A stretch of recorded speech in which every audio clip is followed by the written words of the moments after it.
kabarnya hari ini? Alhamdulillah sehat. Alhamdulillah sehat ya. Alhamdulillah. Terus Bapak pada pagi hari ini fokus pendampingannya yaitu tentang modul 2.3 atau modul-modul yang sudah Bapak pelajari selama beberapa bulan kemarin. Terus selama 1 bulan terakhir ini dalam pembelajaran daring, tindak lanjut apa yang akan Bapak laksanakan selanjutnya?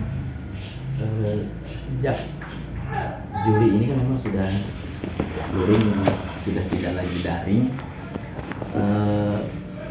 Khusus untuk dalam pembelajaran saya gitu, saya sudah menerapkan apa yang disebut dengan pembelajaran yang di dalam RPP-nya itu mencantumkan profil pelajar Pancasila dan berdiferensiasi, Bu. Jadi sampai saat ini itu yang sudah saya lakukan. Yang sudah berapa lama? Kalau untuk dukungan kepala sekolah gimana, Pak? Kepala sekolah sangat merespon sekali, bahkan selalu bertanya dan selalu memberikan semangat kepada saya, juga menyuruh ya siapa lagi yang ingin jadi guru penggerak gitu, tolong dirangkul, diajak gitu. Ini sampai saat ini rekan saya Pak dan untuk pembelajaran yang Bapak implementasikan apa saja Pak, bisa disebutkan? Pembelajaran apa ya? Jadi contoh ya biasanya kan baru 2 tema ya, yaitu tentang lamaran pekerjaan. Kalau dulu kan lamaran pekerjaan saya selalu ditulis pertanyaan, anak suruh membuat dalam membuat lamaran pekerjaan apa yang soal yang saya buat gitu.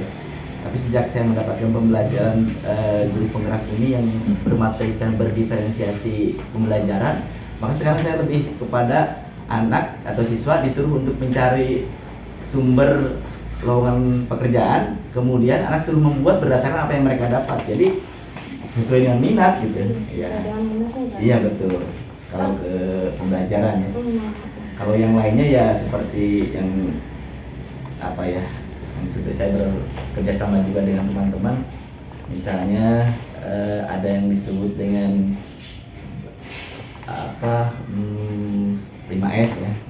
Kemudian senam setiap hari Jumat secara bergantian, kemudian mengumpulkan memisahkan pandang ya dengan sampah organik dan anorganik, termasuk pada hari Jumat. Sebenarnya belum lama sih hari Jumat itu yang kalau apa ya, kalau untuk putri ada keputrian, kemudian ada trikul ya. Kalau trikul itu kan anak siswa sebelum belajar itu setelah doa membaca qul huwallah, qul a'udzu binas dan qul a'udzu birabbil falaq gitu. Itu sudah lama dan sekarang terus itu berlanjut untuk penanaman budi pekerti.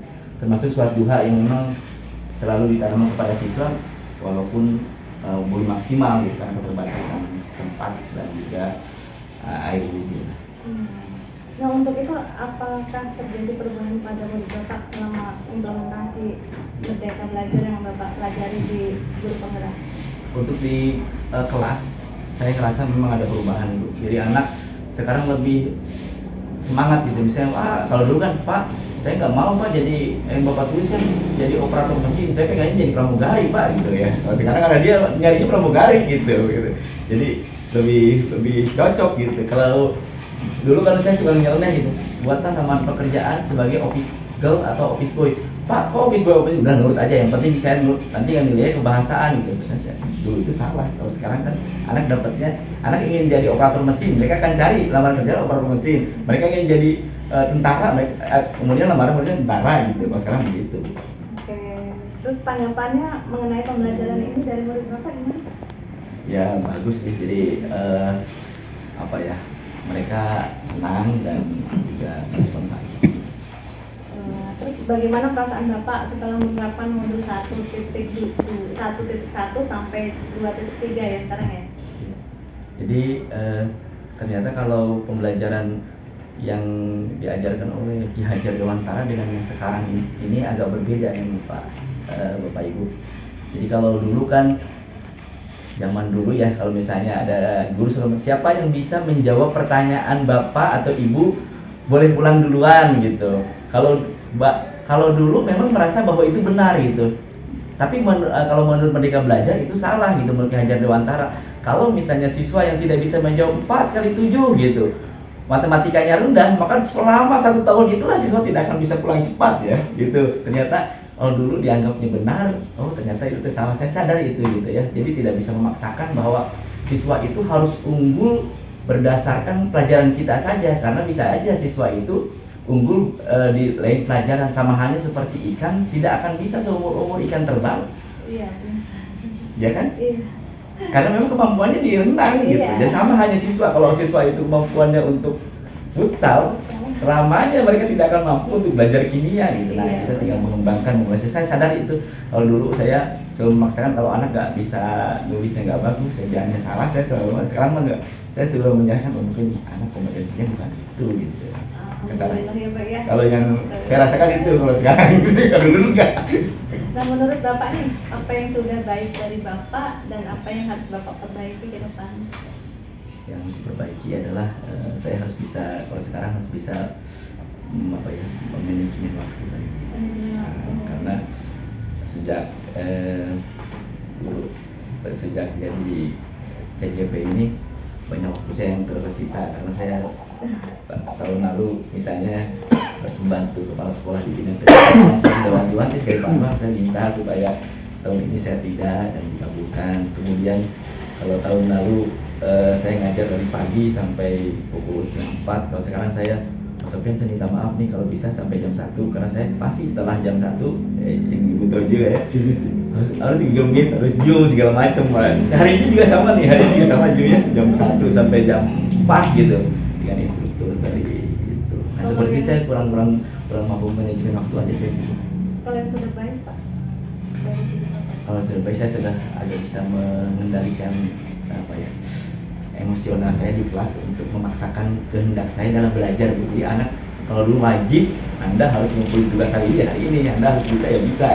Nah, sekarang saya lebih merasa bahwa perubahan dari pandemi ke sekarang itu anak tidak bisa langsung untuk masuk menuruti keinginan kita. Saya harus pelan gitu. Di samping juga sebagai tuntutan bahwa siswa itu istimewa dan tidak bisa dipaksakan sesuai dengan kehendak.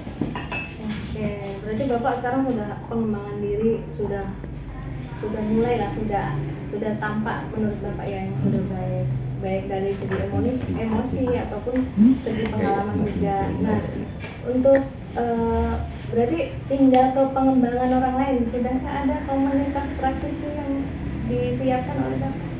Kalau rencana ada, Pak Sekolah juga mulai nyuruh gitu ya, ke dalam dalam raker juga Pak Usep Nuh pengawas sudah menyarankan untuk membuat praktisi gitu ya, untuk membuat kelompok-kelompok praktisi pembelajar, tapi sampai saat ini belum terrealisasi.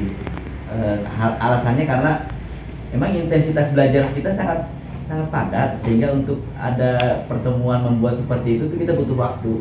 Sepertinya nanti di bulan Desember ya Pak ya, karena begitu peralihan ke semester 2, komunitas praktisi pembelajar itu harus segera kita buat. Memang saya sudah pernah ngomong beberapa kali sih ke teman-teman, ayo kita buat gitu. Cuman masih karena saya sendiri kali ya di sini ya, jadi belum nggak ada yang teman yang untuk bisa menggerakkan bareng-bareng gitu. Itu aja saya rasakan dulu. Tapi ke arah ke depan sudah, karena pengawas pun sudah mengatakan, ayo segera buat biar saya diundang dan saya yang bisa membukanya gitu ya Pak pengawas Pak Usep. Pun sudah seperti itu. Kalau Desember kan kelamaan Pak. Kira-kira ada nggak yang Bapak bisa tarik dari komunitas praktisi dari bidang siswaan nanti dulu? Saya lebih cenderung kepada bidang rumpun belajar bahasa Indonesia itu. Oh enggak, iya. Mungkin berkolaborasi kan? Iya. Kira-kira rasanya kapan Pak? Kalau Desember kan udah mulai. Iya. Sedangkan tuntutan nanti Bapak di LMS. Iya. Kalau sekarang tanggal 28 Oktober bareng dengan Hari Sumpah Pemuda dan Berbahasa. Oh, pas ya. Itu kan pas banget itu Pak.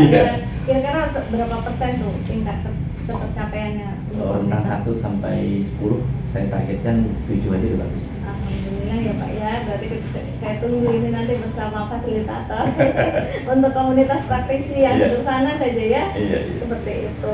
Nah, lanjut ya Bapak ya. Mungkin strategi nanti yang Bapak segera memulai komunitas praktisi, pertama strateginya apa saja? setelah rentakan 7 nih, berarti strateginya mungkin apa bersama guru bahasa Indonesia?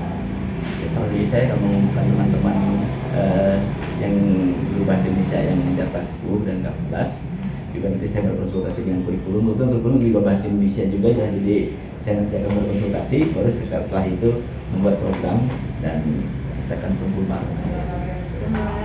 Berarti saya dulu yang bisa dimasukkan ke dalam pembelajaran yang berkah pada murid juga ya. Nah, Assalamualaikum warahmatullahi wabarakatuh. Waalaikumsalam warahmatullahi wabarakatuh. Yang saya hormati Bapak Kepala Sekolah, Bapak SMA 1 Cibaru saya, Bapak Anwar Setiawan, dan yang saya hormati Bapak Ibu sekalian yang sudah bersedia meluangkan waktunya pada hari ini, saya ucapkan terima kasih. Nah, pada pagi ini saya ucapkan puji syukur kepada Allah Subhanahu wa Ta'ala bahwa kita dapat berkumpul di sini. Kemudian sebagai moderator pada sesi ini saya hanya akan membuka sesi diskusi ini dengan bacaan Bismillahirrahmanirrahim. Nah, selanjutnya untuk sesi diskusi akan dibantu oleh calon guru penggerak kita, yaitu Bapak Narto, yang tentunya dia sudah berjibaku untuk lulus guru penggerak ini dan mengikuti kegiatan mengisi itu memang tidak mudah karena saya juga pernah menjalaninya, tapi harus tetap semangat. Mudah-mudahan beliau lancar sampai akhir. Nah, untuk sesi diskusi silakan Pak Narto untuk dimulai. Terima kasih Ibu Kepala Sekolah dan juga Ibu dan para Bapak Kasek. Terima kasih atas kehadirannya. Jadi pada kesempatan ini sesuai dengan modul 2.3 sih kita ingin supaya menganalisis sih, bukan mengubah dalam arti frontal karena ini butuh waktu ya. Menganalisis apakah visi misi kita sudah sesuai dengan kurikulum Merdeka Belajar. Kemudian visi misi sekolah kita ini sudah berpihak pada siswa. Memang tidak akan selesai hari ini, namun hanya menganalisis saja. Tapi saya minta untuk sebelum kita mulai itu boleh berproposal untuk berarah dulu. Silakan Pak Anwar. Terima kasih. Assalamualaikum warahmatullahi wabarakatuh. Waalaikumsalam. Alhamdulillah. Muhammad. Yang saya hormati Ibu guru praktek ya, yang membina Pak Ahmad Narto. Saya hormati Pak Ahmad Narto sebagai calon guru penggerak dan para wakasek serta teman-teman guru yang pada hari ini hadir. Syukur alhamdulillah pada hari ini kita bisa mengikuti sesi diskusi dalam rangka membedah visi dan misi sekolah kita sebagai bagian dari kurikulum yang ada dalam kurikulum guru penggerak, yaitu 2.3 ya, dari Pak Ahmad Narto. Dan mari kita kritisi, kita beri dukungan dan kita apresiasi apa yang menjadi visi dan misi teman kita ini, dan mudah-mudahan ini adalah sesuatu hal yang baik buat perubahan yang terjadi di sekolah kita. Karena mau tidak mau sekolah kita juga sudah menentukan pilihan ya. Jadi kita secara bersama-sama sudah menentukan pilihan untuk menerapkan juga kurikulum Merdeka, diawali dengan Merdeka Mandiri ya. Jadi mandiri belajar. Jadi ini ada sinkronisasi antara Pak Narto dengan visi-visi sekolah yang memang pada tahun ini kita sudah mulai menerapkan visi kurikulum Merdeka. Barangkali ini sambutan dari saya. Mudah-mudahan ke sana kita bisa menerapkan hal-hal yang baik, terutama dari sisi sesuai dengan tujuan kurikulum Merdeka, yaitu perubahan mindset baik dari sisi Bapak Ibu guru maupun dari siswa maupun dari proses pembelajaran dan hasilnya, sehingga sekolah kita bisa di atas rata-rata sekolah gitu. Kenapa? Karena sekolah kita adalah sekolah yang cukup lama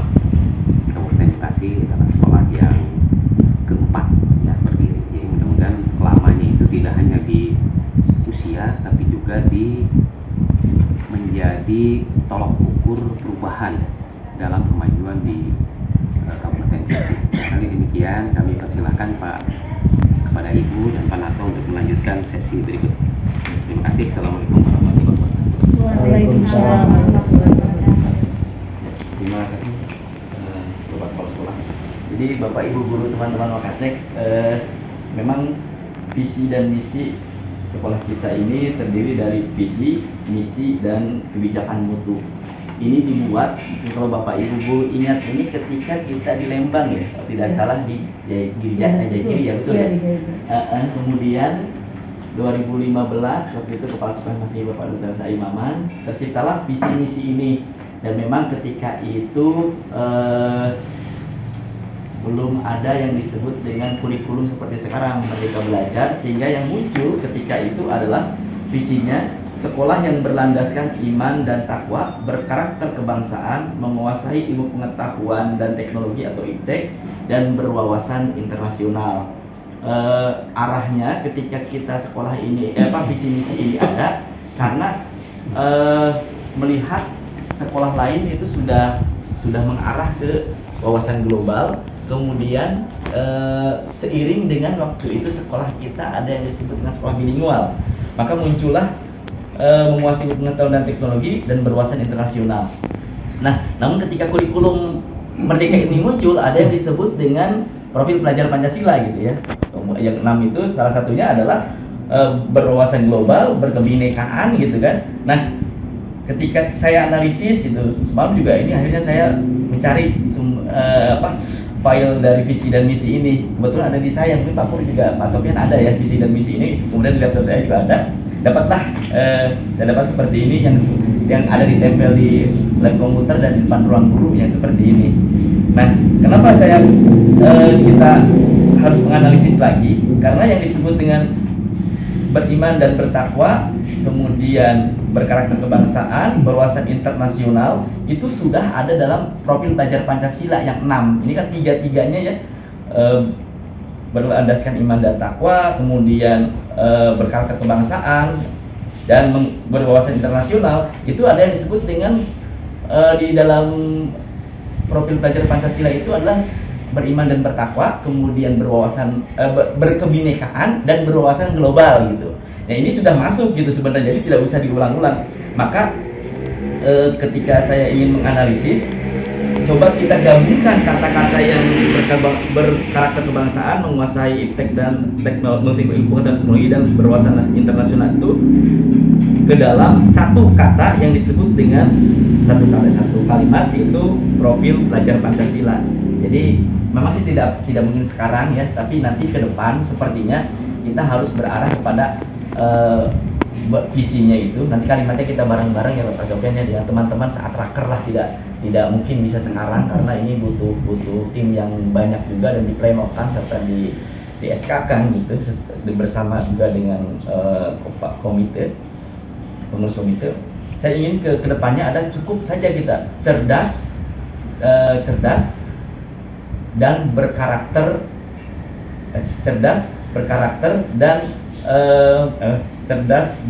sesuai dengan profil pelajar Pancasila. Kalau saya jadi cenderung ke situ gitu. Karena kalau cerdas kemudian berkarakter sesuai dengan profil pelajar Pancasila, itu sudah masuk gitu Pak Sofian ya. Kalau secara bahasa kita cukup begitu ya Pak ya. Cerdas dan berkarakter sesuai profil pelajar Pancasila gitu. Tapi nanti desain kalimatnya kita ubah lagi. Ini hanya masukan karena kepala sekolah juga tempo hari sempat juga memaparkan dalam slide-nya gitu, inginnya kita ke depan gitu lebih kepada vokasi siswanya juga ditampung bagi yang ingin melanjutkan ke dunia kerja dan juga ke perguruan tinggi. Kemudian ya, jadi biar arahannya ada Ibu ke arah lebih berpihak kepada siswa gitu ya, arahnya kan gitu ya. Kalau dalam mungkin ada yang masih ada teman-teman gitu, ada yang ingin ditambahkan nanti, bukan sekarang sih sebenarnya Kak Eda kalimatnya, hanya untuk rekomendasi nanti lagi gitu ya teman-teman. Ya baik, jadi begini, visi dan misi sekolah. Jadi visi itu kan jangka panjang yang sebetulnya dicapai dalam bentuk misi sekolah ya. Jadi visi itu biasanya minimal 3 tahun lah ya, visi itu bisa tercapai karena memang kita kan jeda waktunya siswa itu 3 tahun ya. Jadi visi itu tercapai manakala anak sudah belajar 3 tahun tercapai. Nah tentu di situ kita harus melihat dari sisi bagaimana kurikulum merdeka itu teraplikasi dalam kegiatan pendidikan, baik itu di intrakurikuler maupun di ekstrakurikuler maupun di bidang vokasi dan sebagainya. Tentu hal itu perlu dirumuskan dalam bahasa yang lebih mudah, bahasa yang lebih sederhana, tetapi bisa dipahami oleh semua stakeholder, oleh semua pihak. Jadi memang visi ini kan dibuat pada tahun 2015. Kondisinya sudah berbeda dengan sekarang. 7 tahun ya. Sudah 7 tahun dan memang itu harus selalu terjadi perubahan. Iya, Ya. kalau di SD itu dokumen satu, kalau Ya. di SMA nggak tahu. Sama. Jadi kalau prim pendidikan itu dari SD, SMP, SMA itu sama, Ya, sama, Pak. kecuali perguruan tinggi yang agak berbeda. Tapi sekarang oleh Mendikbud itu sekarang, jadi tidak boleh terlepas. Jadi SD, SMP, SMA, perguruan itu harus satu. Maka diubah menjadi departemen Ristek. Jadi satu kesatuan. Oleh sebab itulah maka asesmen itulah yang menjadi dasar untuk bisa diterima di SD, SMP, SMA. Nah, sedangkan yang lain-lainnya tentu itu diserahkan kepada sekolah sesuai dengan karakter kepribadian siswa. Sekolah hanya sebagai fasilitator untuk bagaimana semua tujuan itu bisa tercapai. Karena di situ visinya sangat jelas. Jadi satu, anak itu sudah dilatih kemampuan analisis, berpikir. Jadi kemampuan analisis berpikir itu harus dari SD mulai diterapkan di SD, di SMP, di SMA sampai perguruan tinggi. Kemampuan analisis itu harus dalam bentuk karya yang disebut dengan praktek baik istilahnya. Jadi nanti anak-anak itu ada karya di sini, ada karya di sini. Itu karya itu tidak terbatas kepada yang sifatnya mata pelajaran. Ada anak yang memang berprestasi di situ, maka dia kelompok di situ. Ada anak yang berprestasi di bidang seni, maka muncul praktek baik di bidang seni. Ada anak yang berhasil di bidang drama, maka muncul praktek baik di bidang drama. Ada yang karakternya misalkan dia di keagamaan, muncul menjadi praktek baik di bidang keagamaan, olahraga dan sebagainya. Jadi tidak mesti praktek baik itu selalu dalam bentuk mata pelajaran. Nah, ini ya itu esensi yang harus dipahami dulu oleh kita semua sebagai pelaksana di dalam lapangan ya. Jadi kan kalau dulu kan yang namanya belajar itu ya intrakurikuler lah gitu, ya pelajaran lah gitu, nilainya bagus di pelajaran ini gitu. Nah kalau saya tidak suka matematika misalkan, saya sukanya hanya di kesenian, kenapa saya harus matematikanya bagus? Kalau saya standar matematika bisa 6 saja, 7 saja itu udah bagus gitu. Seperti itu. Tapi dia bisa 10, nilainya 9 dan lain sebagainya di seni, di olahraga sesuai dengan minat dan bakat anak. Nah, disinilah esensi yang harus dipahami. Dan maka ketika visi ini mau dirubah, maka harus mengarah ke situ, memberi kesempatan kepada siswa untuk berkembang semua dan merasa di sekolah itu happy, tidak tertekan, tidak mata pelajaran matematika, saya nggak masuk, akhirnya timbullah saya hanya matematika ya, karena memang ini selama ini yang momok menakutkan itu matematika gitu, makanya saya sebut matematika.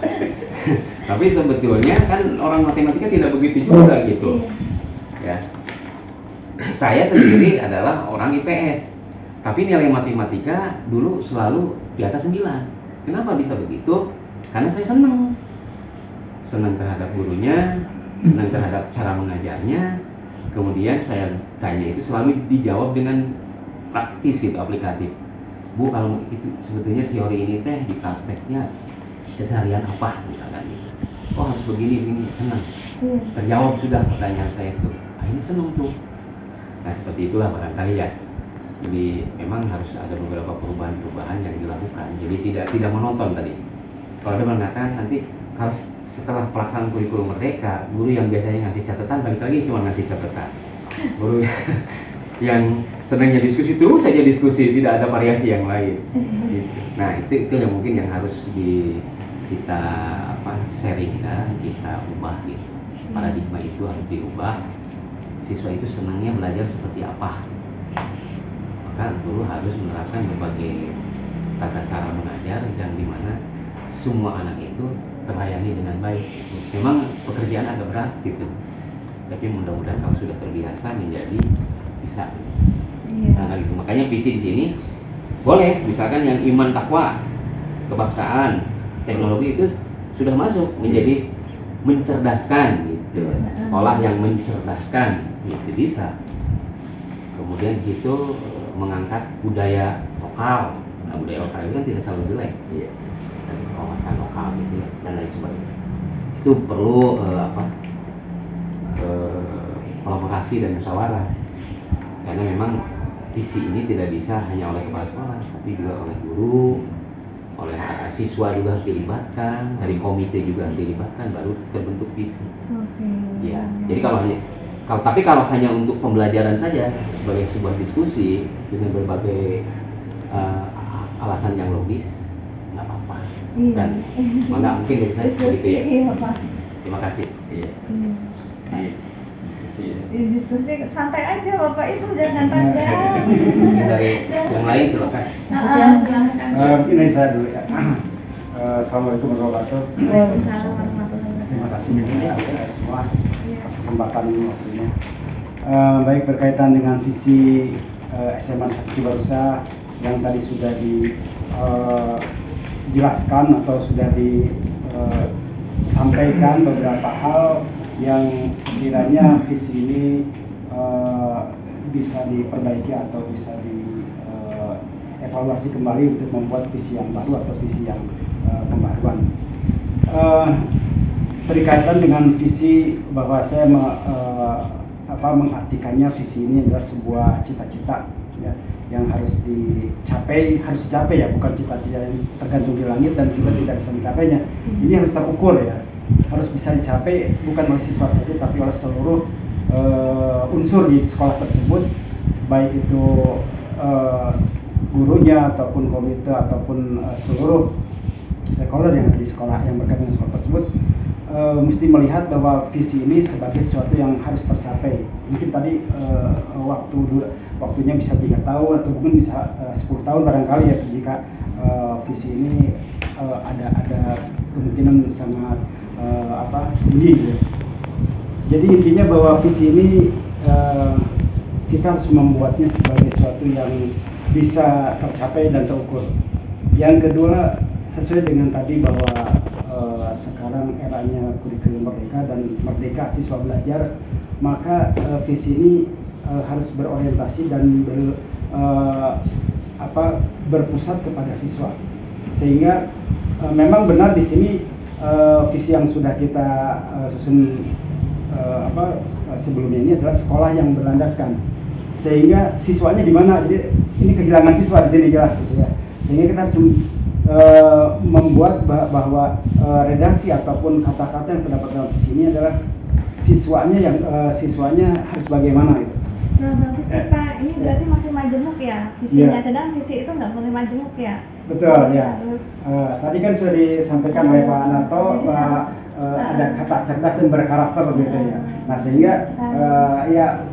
sehingga visi ini tadi bahwa membangun siswa yang cerdas dan berkarakter. Nah, ini bisa diukur ya Pak ya, karena sifatnya masih majemuk dan masih benar terukur, sekali ya, makanya tadi kita identifikasi kita harus melihat bahwa ini akan tercapai lah gitu ya, terukur gitu ya. Nah, sehingga kita akan membuat sebuah visi ini sebagai tujuan dan cita-cita kita gitu ya. Nah, itu barangkali dari saya. Terima kasih atas kesempatannya. Salam hormat.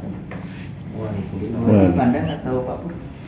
Kalau saya pernah ini Bu, kebetulan kan kita biologi itu materinya sintesa protein ya. Nah itu kan abstrak ya. Abstrak kayak metabolisme, genetika itu kan abstrak. Nah, saya berpikir bagaimana caranya supaya anak itu lebih bisa paham, bisa lebih mengerti mengenai langkah-langkah sintesa protein.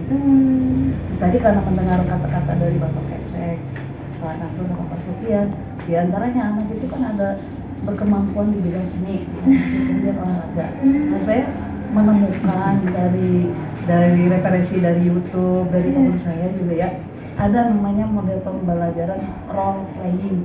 Di situ artinya bermain peran. Nah, saya memadukan itu. Nah, saya tidak menjelaskan dulu ke anak mengenai langkah-langkah sintesa protein. Jadi saya menyuruh ke anak bagi kelompok skala besar, bisa dua kelompok, dimana di dalamnya kalau 40 berarti 20 orang, suruh bermain peran.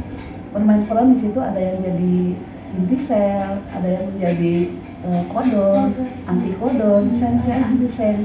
Nah, dengan harapan mereka bermain drama, menulis dramanya sendiri, tapi mengacu kepada materi sintesa protein. Nah, dengan harapan saya itu tanpa saya menjelaskan, anak mencari sendiri, kemudian nanti berdrama, nanti saya berencana di lapangan dan nanti divideokan. Nah, mungkin dengan cara seperti itu materi biologi dapat, tapi dia juga seninya ada.